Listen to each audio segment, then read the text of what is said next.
नमस्कार। चलिए आज ग्रामर की एक बहुत ही कॉमन कंफ्यूजन को हमेशा के लिए दूर करते हैं। बात हो रही है सिंपल फ्यूचर टेंस की और खास तौर पर विल और गोइंग टू के बीच के फर्क की। तो चलिए बिल्कुल आराम से बिना किसी टेंशन के भविष्य में कदम रखते हैं। वादा है आज के बाद विल और गोइंग टू को लेकर कोई भी कंफ्यूजन बाकी नहीं रहेगा। तो सबसे पहले इसका गोल्डन रूल क्या है? देखिए, सिंपल फ्यूचर टेंस का इस्तेमाल दो ही सूरतों में होता है। या तो कोई काम है जो बाद में होगा, या फिर कोई ऐसा फैसला है जो ठीक अभी इसी पल लिया जा रहा है। बस यही है इसका पूरा बेस। अच्छा, इसे और सिंपल बनाते हैं। सोचिए कि टाइम एक तीर की तरह है ना, जो हमेशा आगे की तरफ मतलब फ्यूचर की तरफ जाता है, पास्ट से नाउ से होते हुए फ्यूचर की ओर। और हमारा सारा फोकस इसी तीर के अगले हिस्से पर है, यानी कि आने वाले कल पर।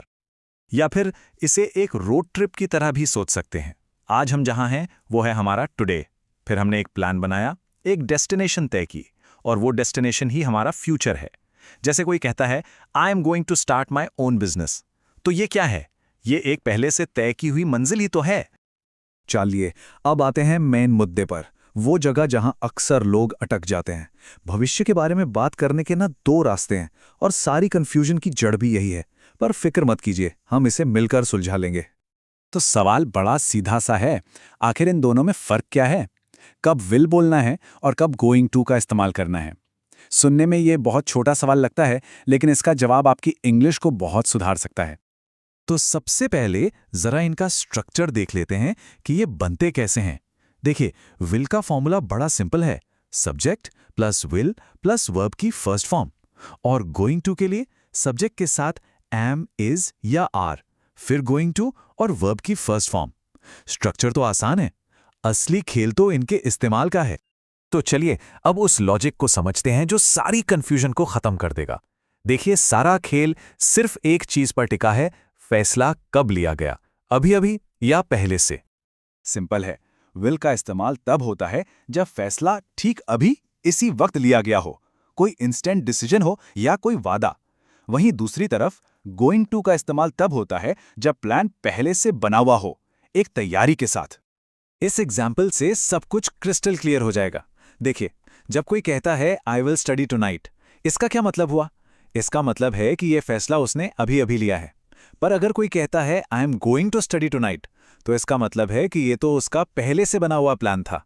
बात दोनों में फ्यूचर की हो रही है, पर फैसला लेने का टाइम अलग अलग है। तो फिर विल को हम कहां कहां यूज करते हैं? पहला, इंस्टेंट डिसीजन के लिए। मान लीजिए फोन बज रहा है, तो आप तुरंत क्या बोलेंगे? आई विल आंसर इट, है ना? दूसरा, वादे करने के लिए, आई विल सपोर्ट यू। और तीसरा, अपनी कोई राय या विश्वास बताने के लिए, जैसे इंडिया विल ग्रो फास्ट।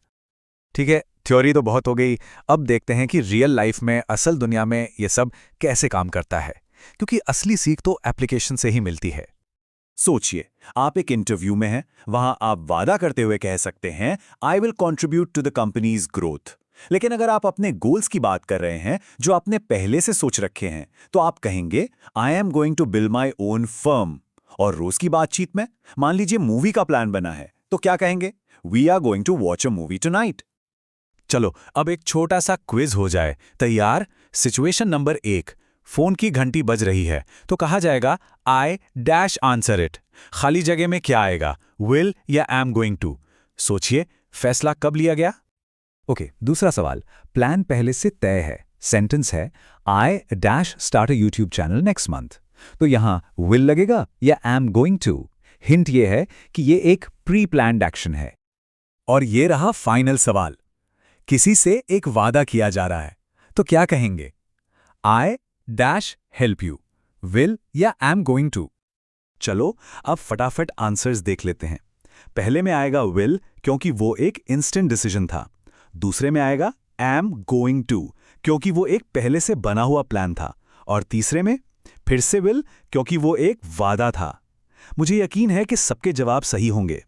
अगर आप भी जरा सी भी कंफ्यूजन बची है, तो ये रहा एक मास्टर सवाल। इसे हमेशा याद रखिए, जब भी विल और गोइंग टू में फंस जाएं, तो बस एक सवाल पूछना है, क्या यह फैसला अभी लिया गया है या इसकी प्लानिंग पहले से हो चुकी थी? और बस ये एक सवाल पूरी बहस ही खत्म कर देता है। ये सबसे पावरफुल टूल है। फैसला अभी का है तो विल यूज कीजिए, प्लान पहले का है तो गोइंग टू यूज कीजिए। दैट्स इट, बस इतना ही सिंपल है। तो चलिए, आज जो कुछ भी हमने सीखा उसे फटाफट समराइज कर लेते हैं। सिंपल फ्यूचर का मतलब है प्लान्स, गोल्स, इरादे। इसके दो फॉर्म हैं, विल और गोइंग टू। विल का मतलब है इंस्टेंट डिसीजन या वादा, और गोइंग टू का मतलब है एक पहले से बनाया हुआ प्लान। और आखिर में इस एक लाइन को हमेशा याद रखिए, कोई भी काम जो फ्यूचर में होने वाला है उसे सिंपल फ्यूचर टेंस से ही बताया जाता है, और अब सब जानते हैं कि उसे सही तरीके से कैसे बताना है।